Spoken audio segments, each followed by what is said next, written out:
बार बार बर मांगऊं हर्ष देहु श्री रंग। पद सरोज अन पायनी भगति सदा सत्संग। अयोध्या जी में भगवान श्री राम का राज्याभिषेक हुआ। उस अभिषेक में धरती पर के सारे राजे महाराजे तो आए ही थे, स्वर्ग के सब देवता भी उतरे हुए थे। चारों वेद आए थे भगवान की स्तुति करने के लिए। और कैलाश को छोड़कर कैलाशवासी भगवान शिव शंकर भी पधारे थे। भगवान श्री राम राज्याभिषेक कार्य संपन्न होने पर सबको पुरस्कार के रूप में दे रहे थे। किसी को कुछ दे रहे थे, किसी को कुछ दे रहे थे, किसी को कुछ दे रहे थे।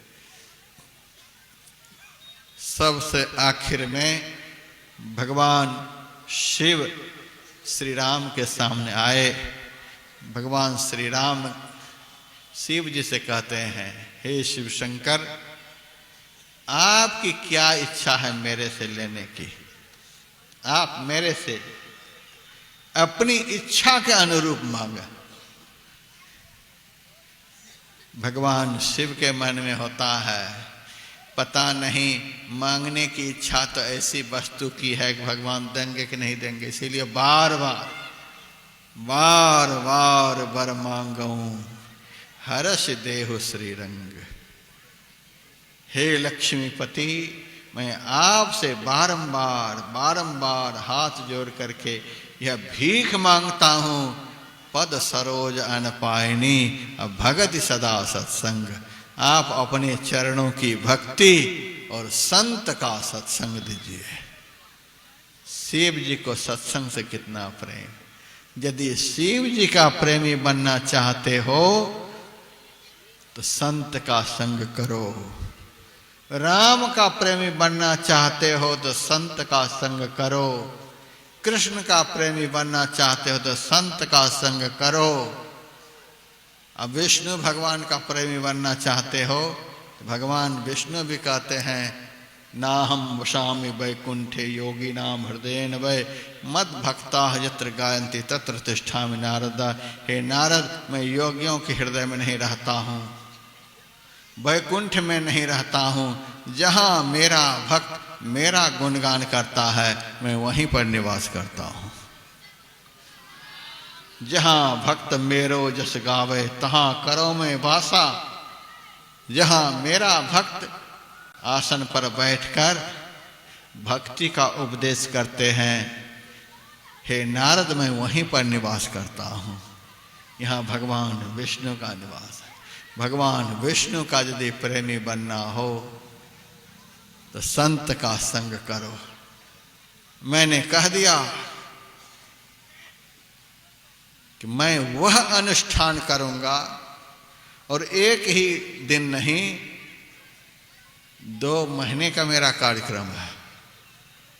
1 महीना से ज्यादा हो चुका है।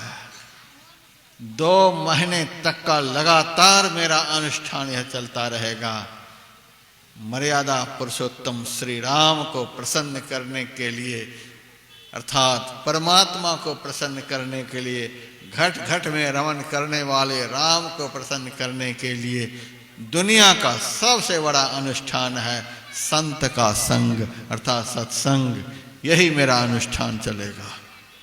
गुरु महाराज की दया से, ईश्वर की कृपा से, आप लोगों के प्रबल पुरुषार्थ से यह अनुष्ठान आज यहाँ आरंभ हो चुका है। इस अनुष्ठान का दूसरा सत्र यहाँ चल रहा है। 2 सत्रों में यह अनुष्ठान और चलेगा। कल सुबह में भी चलेगा और कल अपराह्न काल में भी चलेगा। समय से आना चाहिए आप लोगों को। कल आप लोगों की श्रद्धा देखी जाएगी, प्रेम देखा जाएगा। आप में गुरु महाराज के प्रति कितनी श्रद्धा है।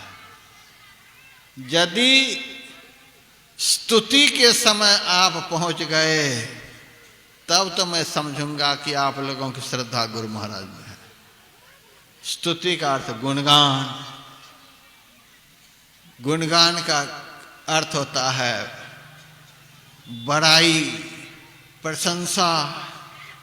जिनकी बड़ाई करेंगे वे आपसे खुश होंगे, जिनकी प्रशंसा करेंगे वे आपसे खुश होंगे, आप जरूर आएंगे। गुरु को खुश करने का सबसे बड़ा संसाधन स्तुति, और उसके बाद भक्ति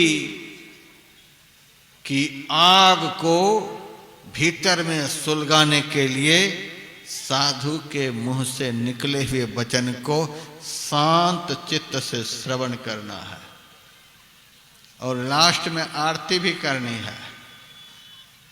आर्त समन्तात इति आरती, जो दुखियों के दुख को समन कर दे उसी को आरती कहते हैं।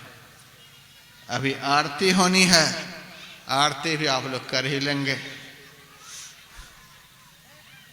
आरती के बाद ही आप लोगों को उठना है। सुबह तो धूप तेज हो रही थी, पंडाल में भगत